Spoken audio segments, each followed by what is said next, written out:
So we are close to the next update. We are very close to it.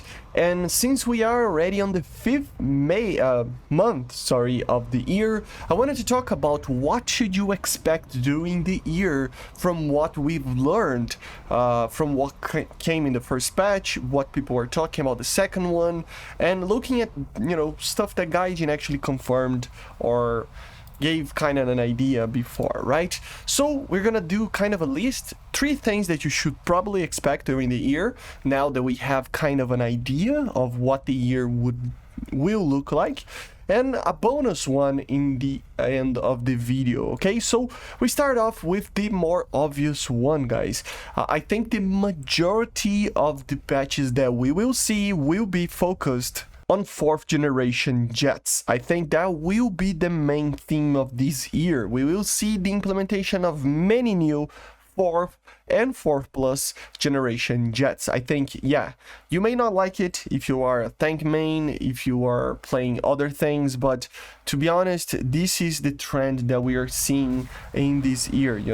We're gonna see more and more advanced versions of 4th generation jets, basically preluding and preparing the field for the 5th generations in, I don't know, I have no idea, like 1 year, 2 years, 3 years, I don't know, from now. But I think the more we go into, into the patches, we will see more and more 4th generations, 4 plus generations especially, completing basically all the models, the main models that we would have in the world for those aircraft. And I honestly believe that Gaijin will, as soon as possible, jump to even more modern aircraft. Like I said, I think the buzz, everything will be worth it for them. So they're gonna, the marketing, everything, right?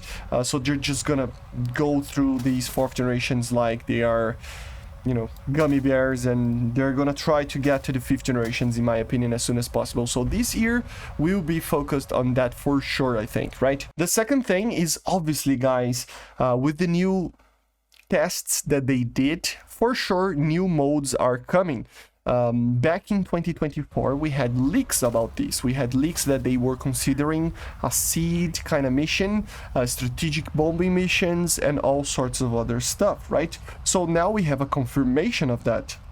They are actually jumping to actually implement seed missions in War Thunder. Unfortunately, apparently it will only be for War mode right now, not random battles, but we can dream, right? But basically this is what I've been asking for a very long time. I already talked too much about this, so we're not gonna lose time with this, but guys, it's just incredible. We need more game modes, especially if they are asymmetrical. It would be very interesting to see more asymmetrical modes, and the seed one is just the beginning.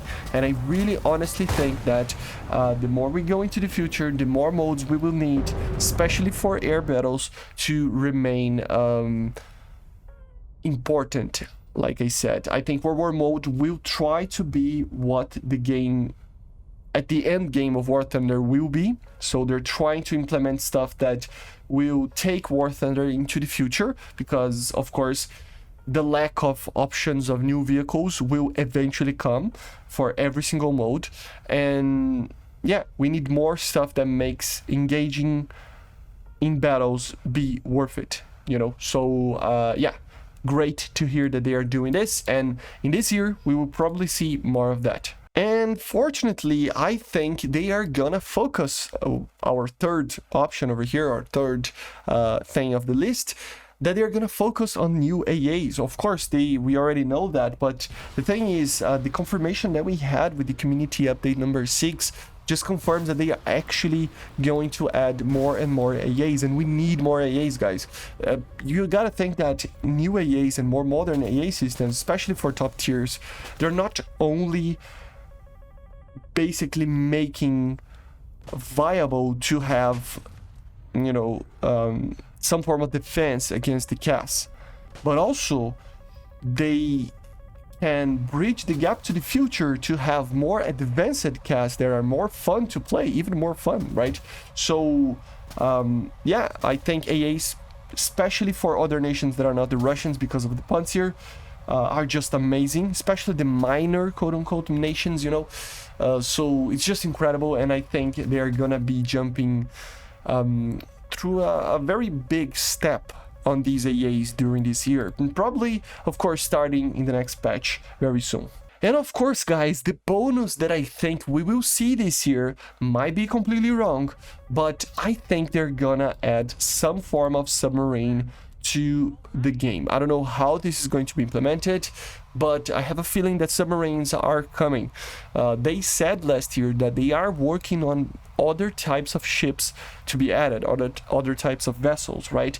And I think the main one that I think everybody wants to see, even people that don't play ships, and me included, are submarines.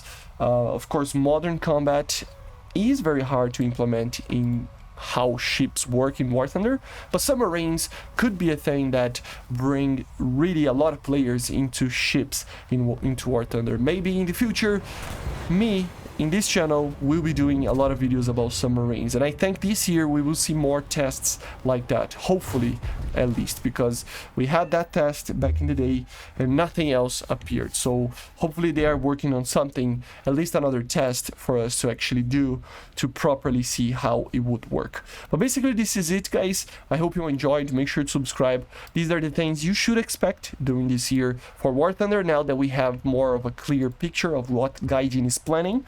And yeah, I see you guys on the next one. Make sure to subscribe, leave a like, leave a comment, and bye guys, see ya.